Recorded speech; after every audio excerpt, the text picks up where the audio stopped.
Welcome to this particular video tutorial students. और अब हम शुरू करने वाले हैं एक नया टॉपिक जो कि है कीबोर्ड इंटरफेसिंग। अब हमें कराना क्या है, तो हमारे पास में एक कीबोर्ड है और जैसा कि मैं एग्जांपल आपको यहाँ पे दिख भी रहा होगा डायग्राम में, तो हमारे पास में एक 4x4 कीबोर्ड है। यानी इसके अंदर 4 रोज हैं, एज यू कैन सी 4 रोज हैं यहाँ पे, और 4 आपके पास में कॉलम्स हैं। तो टोटल 4x4 कितनी कितनी कीज हो जाएंगी मेरे पास में? टोटल 16 कीज, 16 कीज मेरे पास में हो जाएंगी। तो हम इस एग्जाम्पल की हेल्प से समझेंगे कि आपके माइक्रो प्रोसेसर से कीबोर्ड को आप कैसे इंटरफेस करते हैं। तो यहाँ पे जो बीच में जो डिवाइस है ये हमारा 8255 है, और हम इसी डिवाइस की हेल्प से इस कीबोर्ड को इंटरफेस करा सकते हैं। यहाँ पर मेरे ये सारे के सारे जो हैं वो माइक्रो कंट्रोलर्स के सिग्नल, माइक्रो प्रोसेसर के सिग्नल हैं। So reset, input output write bar, read bar, data lines, address lines and then the remaining address lines for chip select logic. ये सभी एड्रेस लाइंस जो है वो कौन ड्राइव करेगा? ये सारी लाइंस कौन ड्राइव करेगा? मेरा 8086 प्रोसेसर इंटरफेस करेगा। तो टॉपिक है keyboard interfacing with your 8086 micro processor, and we are taking help of our 8255 programmable IO port, programmable input output port.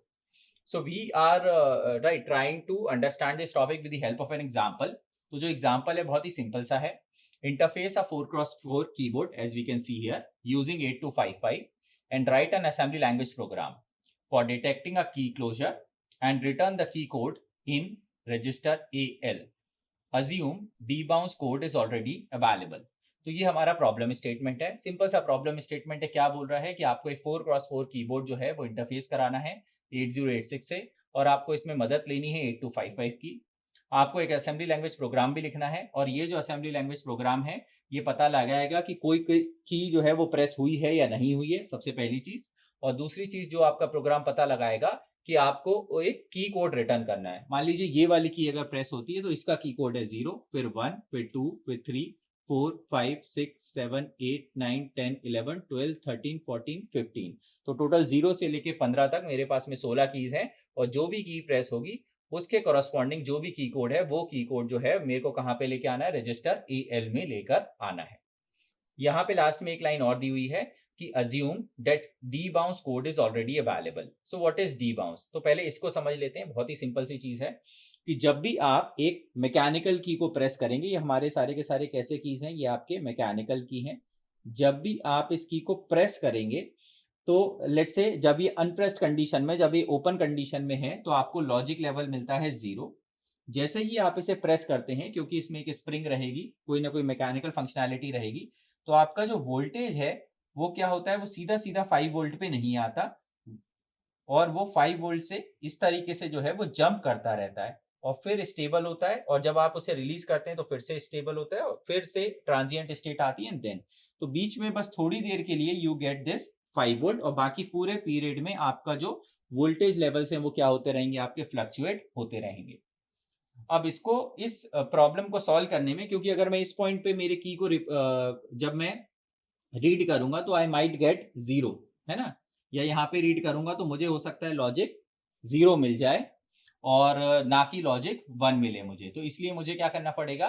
की को जो है वो मेरे को डीबाउंसिंग लगाना पड़ेगा। तो डीबाउंसिंग मैकेनिज्म के अलग अलग तरीके, हम एक सिंपल सा मैकेनिज्म यूज कर रहे हैं जहां पे हम टाइम रिलेटेड डीबाउंसिंग लगाएंगे। यानी मेरे को पता रहेगा कि ये जो ट्रांजिएंट पीरियड है ये रफली कितना होता है, ठीक, और इस रफ ट्रांजिएंट पीरियड के टाइम पे हम इस की क्लोजर को सेंस नहीं करेंगे। यानी जब भी ये की प्रेस होगी मुझे पता चल जाएगा कि ये की प्रेस है, उसके बाद इमीडिएटली हम उसका कोड निकालने के कोड निकालने के पीछे नहीं करेंगे। हम एक थोड़ा सा, बहुत ही कुछ मिली सेकेंड्स के लिए हम एक वेट करेंगे, और उस वेट पीरियड के बाद में जो है हम की को रीड करेंगे, so that we get this portion. ठीक है, जनरली ये माना जाता है कि ये जो पीरियड है ये 10 मिली सेकेंड है, बट कीबोर्ड टू कीबोर्ड ये जो चीज है वो आपकी वेरी कर सकती है। ठीक है, अब यहां पर इसको इंटरफेस कराने के लिए मैंने जो एग्जांपल लिया हुआ है, आप इसे किसी भी तरीके से करा सकते थे, लेकिन यहां पे जो मैंने लिया हुआ है कि मेरे पास में पोर्ट ए है। पोर्ट ए में होती तो टोटल जो 8255 है उसमें मेरे पास में कितनी पोर्ट्स होती है? Port A, B and C. तो फिलहाल for these rows I am using port A. For these rows I am using port A. Port A के अंदर होती तो 8 पिंस है, लेकिन क्योंकि मेरा 4x4 कीबोर्ड है तो मुझे 4 ही पिंस की आवश्यकता है। तो मैंने 4 रोज के लिए लगाया PA0, PA1, PA2 and PA3। In 4 pins की मैं यूज कर रहा हूं और बाकी की जो 4 पिंस हैं PA4, PA5, PA6 and PA7 उसको मैं कुछ भी नहीं करूंगा, वो अनटच्ड है, वो हमने कहीं भी कनेक्ट नहीं की हुई है। ठीक, इसी तरीके से जो भी कोड आएगा, तो दीज आर आउटपुट लाइंस, ये सारी की सारी लाइंस कैसी हैं आपकी आउटपुट लाइंस है। ठीक है, तो इसको कहीं पे लिख लेते हैं कि मेरा जो पोर्ट ए है वो पोर्ट ए कैसा है, आपका आउटपुट है। इसी तरीके से आपके पास में क्या है, I have this PB3, PB2, PB1, PB0 which is part of my port B. तो पोर्ट बी जो है आप देख सकते हैं कि ये इनपुट पोर्ट है, तो यहाँ पे जब भी कोई की प्रेस होगी तो उसके हिसाब से कुछ ना कुछ चेंजेस आएंगे इस डिजिटल वैल्यू के अंदर, उस लॉजिक वैल्यू में, और वो चेंजेस को रीड करने के लिए मैं क्या यूज करूंगा, मैं पोर्ट बी यूज करूंगा। तो पोर्ट ए से मैं कुछ सिग्नल भेजूंगा, so it's an output port, और पोर्ट बी से मैं कुछ सिग्नल रीड करूंगा, तो वो क्या है, मेरी इनपुट पोर्ट है। तो इसको मैं लिख सकता हूं कि I have this port B, जो यहां पर किस तरीके से काम करेगी, एज इनपुट पोर्ट काम करेगी। तो इसके बाद में पोर्ट बी के बाद में मेरे को ये सारी चीजें बतानी पड़ेंगी मेरे 8255 को। तो 8255 को बताने के लिए क्या तरीका है, मुझे बताना है ना कि पोर्ट ए जो है वो एक आउटपुट पोर्ट की तरह काम करेगी और बेसिक आईओ मोड में काम करेगी। इसी तरीके से मेरे को बताना है हमारे 8255 को कि पोर्ट बी जो है ये एक इनपुट पोर्ट की तरह काम करेगी और ये भी जो है वो बेसिक आईओ मोड में काम करेगी। तो उसको बताने के लिए मेरे पास में कौन सा रजिस्टर रहेगा, तो I have one register called the CWR register, called the control word register. ठीक है, अब देखिए जब मेरा माइक्रो प्रोसेसर इस डिवाइस से कम्युनिकेट करेगा तो किसी भी पेरिफेरल डिवाइस का, किसी भी पोर्ट का कोई ना कोई एड्रेस होता है। तो एड्रेस क्योंकि क्वेश्चन में नहीं दिया था तो आप कुछ भी अज्यूम कर सकते हैं। यहां पे मैंने अज्यूम किया है कि पोर्ट ए का जो एड्रेस है वो मैंने अज्यूम किया है for port A the address is 8000 in hexadecimal, 8000 in hexadecimal. अब मैं ये चाहूंगा कि देखिए इसका फिर से हम एड्रेस मैप निकाल सकते हैं, वो उसमें बहुत सारा टाइम लगेगा। तो हमें पता है कि पोर्ट ए का अगर एड्रेस आपको दिया हुआ है तो पोर्ट बी का एड्रेस क्या होता है। तो सिंपल सा है लॉजिक, जो हमने पिछली वाली क्लास में समझा था जब हमने एलईडी इंटरफेसिंग पढ़ी थी, तो वहां पे हमको एक चीज समझ में आया था कि पोर्ट ए का जो भी एड्रेस है उस एड्रेस में अगर मैं +2 कर दूं तो आपको एड्रेस मिलेगा किसका, पोर्ट बी का। और पोर्ट बी का जो भी एड्रेस है, ठीक है, उसमें अगर मैं +2 कर दूं तो आपको एड्रेस मिलता है किसका, पोर्ट सी का। और इसमें भी अगर मैं +2 कर दूं तो आपको एड्रेस मिलेगा आपके कंट्रोल वर्ड रजिस्टर का। तो इस हिसाब से पोर्ट ए का जो एड्रेस है वो कितना दिया हुआ है मेरे पास में, 8000 दिया हुआ है हेक्साडेसिमल में। +2 जब मैं करूंगा तो पोर्ट बी का जो एड्रेस निकल के आ जाएगा वो कितना निकल के आ जाएगा, 8002 निकल के आ जाएगा। ठीक है, ये लॉजिक जो है उसके लिए आपको एलईडी इंटरफेसिंग जो पिछले वाले वीडियो ट्यूटोरियल में हमने डिस्कस करी थी वो प्रॉब्लम, वहां से ये लॉजिक मैंने निकाला हुआ है। ठीक है, और ये लॉजिक तब काम करता है जब आप हार्डवेयर में मिनिमम चेंजेस चाहते हैं। तो क्योंकि क्वेश्चन में कोई भी एड्रेस नहीं दिया है तो हम यही कोशिश करेंगे कि हमारा हार्डवेयर बहुत ही आसानी से बन जाए, इसीलिए हमने सिर्फ +2 मैकेनिज्म हम यूज कर रहे हैं। लाइकवाइज पोर्ट सी का जो एड्रेस है आप जब 8002 में +2 ऐड करेंगे तो कितना हो जाएगा, हेक्साडेसिमल में 8004, और इसी तरीके से CWR का जो एड्रेस है वो कितना हो जाएगा आपका 8006। तो यहां से मैंने ये एड्रेसेस जो है वो निकाल लिए हैं। So now I have address of port A which I have assumed in the starting कि क्या मैं मानूंगा, और वो अज्यूम करने के बाद में port B, port C and CWR का एड्रेस मैं आसानी से पता कर सकता हूं। हालांकि इस क्वेश्चन में जैसा कि आप देख सकते हैं अभी जो प्रॉब्लम है उसमें we are not using port C, तो हमको इस एड्रेस की आवश्यकता नहीं पड़ेगी, 8004 की आवश्यकता नहीं पड़ेगी। तो we will only be using this 8000, we will be using this 8002 for port B and we will be using this 8006 for CWR for my control word register. तो ये हमारा जो है वो सिनारियो रहेगा। ठीक, अब जो है मेरे को CWR की वैल्यू सेटअप करनी है कि CWR में क्या वैल्यू मैं पहुंचाऊं जिससे मेरे 8255 को पता चल जाए कि port A should be used as output, port B should be used as input. ठीक है, and all these ports will be working in my mode 0, basic IO mode में ये सारे के सारे काम करेंगे। तो बहुत ही सिंपल सा है, हम ऑलरेडी काफी बार जो है वो एलईडी इंटरफेसिंग में भी निकाल चुके हैं, पहले भी हम ये सॉल्व कर चुके हैं। तो सिंपल सा तरीका है, CWR जो मेरा रजिस्टर है, इस CWR रजिस्टर के अंदर कितनी बिट्स होती हैं आपकी, 8 बिट्स होती हैं। तो 7, 6, then 5, then 4, then you have bit position 3, then you have position number 2, उसके बाद में you have position number 1 and position number 0। अब आपको क्योंकि इनपुट आउटपुट मोड में काम कराना है, बिट सेट रीसेट मोड में तो काम कराना नहीं है, तो हम पोजीशन नंबर 7 पे लिख देंगे 1 और मेरा जो 8255 है वो इनपुट आउटपुट मोड में काम करेगा। इसके बाद में जो पोजीशन नंबर 6 और पोजीशन नंबर 5 है, ये दोनों पोर्ट्स जो है वो मिलके बताती हैं मोड। और किसका मोड बताती हैं? तो ये बताती हैं मोड ऑफ पोर्ट ए। ठीक है, तो वो मेरे को रखना है कितना? बेसिक आईओ मोड रखना है, मोड 0 रखना है, तो मैं लिख दूंगा 0 0। इस तरीके से बिट पोजीशन 4 जो है वो बताती है डायरेक्शन, और डायरेक्शन किसका बताती है? पोर्ट ए का।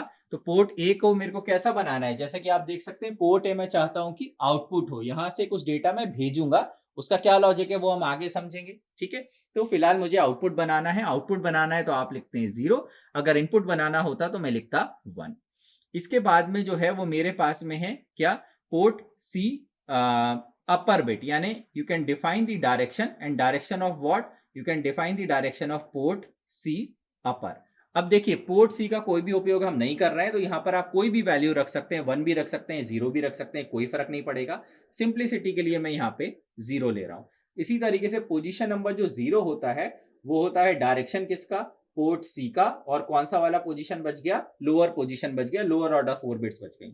अब अगेन यहाँ पे भी आप 0 भी रख सकते हैं, 1 भी रख सकते हैं, कोई इश्यू नहीं है। सिंप्लिसिटी के लिए मैं अगेन 0 ले रहा हूं, तो पोर्ट सी जो है वो मेरी आउटपुट पोर्ट की तरह काम करेगी, हालांकि यहाँ पे मैं उसका उपयोग नहीं कर रहा हूं। इसके बाद में जो है पोजीशन नंबर 2 मुझे बताती है मोड, और ये जो है वो मोड बताती है किसका? पोर्ट बी का। तो पोर्ट बी का भी बेसिक आईओ मोड है, तो मैं यहाँ पे लिखूंगा 0। अगर मोड 1 में यूज कराना होता, अगर मुझे स्ट्रोब्ड आईओ मोड में यूज कराना होता पोर्ट बी को, तो मैं यहाँ पे लिखता 1। फिलहाल I want to use basic IO mode. क्यों बेसिक आईओ मोड यूज कर रहा हूं मैं? मोड इसमें पोर्ट ए पर भी और पोर्ट बी पे भी, क्योंकि ये क्या है आपके? ये आपकी सिंपल कीज है, और कीज जो है ना वो आपको बता नहीं सकती है कि उनको प्रेस किया है या नहीं किया गया है, वहां पे इंफॉर्मेशन पहुंची है या नहीं पहुंची है। ठीक है, इसीलिए जो है हम बेसिक आईओ मोड का उपयोग कर रहे हैं, क्योंकि कीबोर्ड जो है, not keyboard but this scenario, ये जो हमारा प्रॉब्लम स्टेटमेंट हमने पकड़ा हुआ है, इस प्रॉब्लम स्टेटमेंट में हमको एक्नॉलेजमेंट नहीं मिल सकता है, तो हमें बेसिक आईओ मोड से ही काम चलाना पड़ेगा। तो mode for port A and port B both is basic IO mode, and I will be writing 0 0 here and 0 here. Last is the direction. So direction of, अब किसका डायरेक्शन बच गया? मेरा पोर्ट बी का डायरेक्शन बच गया। तो port B का डायरेक्शन में क्या चाहता हूं? यहाँ पे आप देख सकते हैं इनपुट चाहता हूं। इनपुट चाहता हूं तो मैं क्या लिख देता हूं यहाँ पे 1। अब ये जो भी बाइनरी पैटर्न आया है इसका आप हेक्साडेसिमल निकाल लीजिए, क्योंकि आगे हमको प्रोग्राम लिखना है। तो यहाँ पे कितना हो जाएगा आपका? 1 000 1 000 जो है उससे क्या निकल के आता है आपका? 8। और इसी तरीके से 0 0 1 0, ये आपका जो है वो कितना आता है? 2 आ जाएगा। ये कितना आ जाएगा आपका? 2। तो मेरे CWR में कितनी वैल्यू होनी चाहिए? 82। यहाँ पे लिख लेते हैं साफ साफ कि CWR के अंदर वैल्यू जो मुझे चाहिए वो कितनी वैल्यू चाहिए? 82 चाहिए, और हेक्साडेसिमल में मुझे ये वैल्यू चाहिए। तो ये हम जो है वो इनिशियलाइज करा लेंगे। ठीक, अच्छा, एक और चीज वो है चिप सेलेक्ट लॉजिक। तो देखिए, चिप सेलेक्ट लॉजिक जो है बहुत ही आसानी से आप डिजाइन कर सकते हैं इस सिंपल केस के अंदर। मैंने जो एड्रेस माना था वो 8000 माना था। अब 8000 जब आप लिखेंगे तो इसका अगर मैं 8000 का बाइनरी करता हूं, यहीं पे सिंपल करता हूं, तो 8 का बाइनरी कितना होता है आपका? 1000।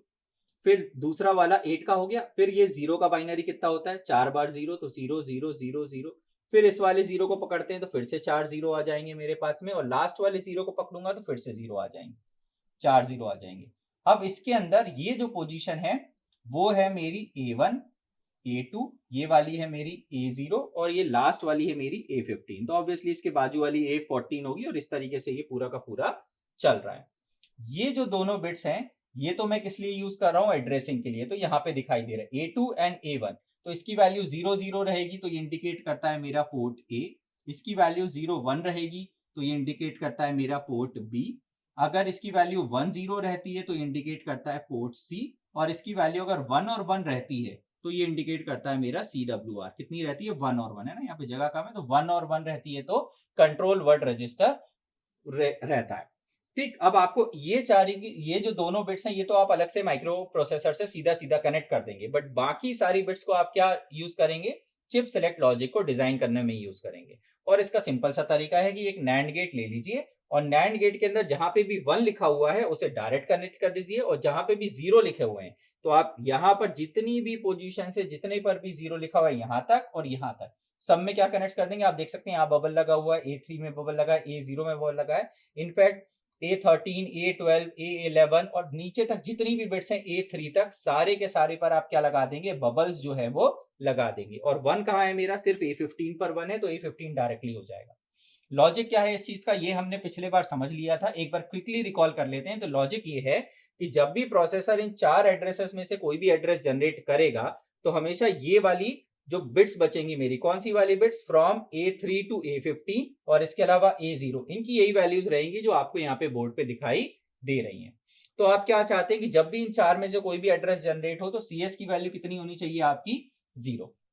तो सिंपल सा है, A15 की वैल्यू जब ये एड्रेसेस जनरेट होंगे तो A15 कितना आएगा आपका 1, और बाकी सारी बिट्स कितनी आ जाएंगी आपकी 0 आ जाएंगी नीचे तक सभी बिट्स। तो 1 जो है वो एज इट इज चले आएगा क्योंकि यहाँ पे नॉट गेट नहीं लगा है, बबल नहीं लगा हुआ है, और जितने भी 0 हैं वो सारे के सारे 0 किस में हो जाएंगे, 1 में कन्वर्ट हो जाएंगे। तो आप देख सकते हैं कि जब भी ये चारों एड्रेस जो है वो जनरेट होंगे तो ये जो नैंड गेट है इसके सभी इनपुट्स क्या हो जाएंगे 1, और नैंड गेट के जब सभी इनपुट्स हो जाते हैं 1 तो आउटपुट मिलता है 0, और आपका CS बार, आपका जो चिप सिलेक्ट लॉजिक है उसकी वैल्यू हो जाएगी 0। अगर इन 4 के अलावा कोई भी और एड्रेस जनरेट होगा तो कोई ना कोई बिट जो है ये वाली 0, मान लो ये वाली 0 क्या हो जाएगी 1, और करस्पॉन्डिंगली उसका जो नॉट गेट है वो उस 1 को क्या कर देगा 0, और नैंड गेट में अगर एक भी इनपुट 0 आता है तो आउटपुट आता है 1। आउटपुट अगर 1 आएगा तो मेरी जो है ये 8255 चिप जो है वो क्या हो जाएगी आपकी, डिसेबल हो जाएगी, और 0 पे क्या रहती है, ये इनेबल रहती है। सिंपल सा लॉजिक है, ठीक है। तो इस पर्टिकुलर वीडियो ट्यूटोरियल को तो हम यहीं पे क्लोज करेंगे, लेकिन अभी ये प्रॉब्लम सॉल्व हुई नहीं है। तो अभी हमने सिर्फ इतना समझा है कि हमारा हार्डवेयर का इंटरफेसिंग डायग्राम क्या रहेगा, CWR की वैल्यू क्या रहेगी। आगे चल के जो है हम इसके लिए अब प्रोग्राम लिखना शुरू करेंगे। तो यहाँ पे इसको करते हैं close. Thank you so much.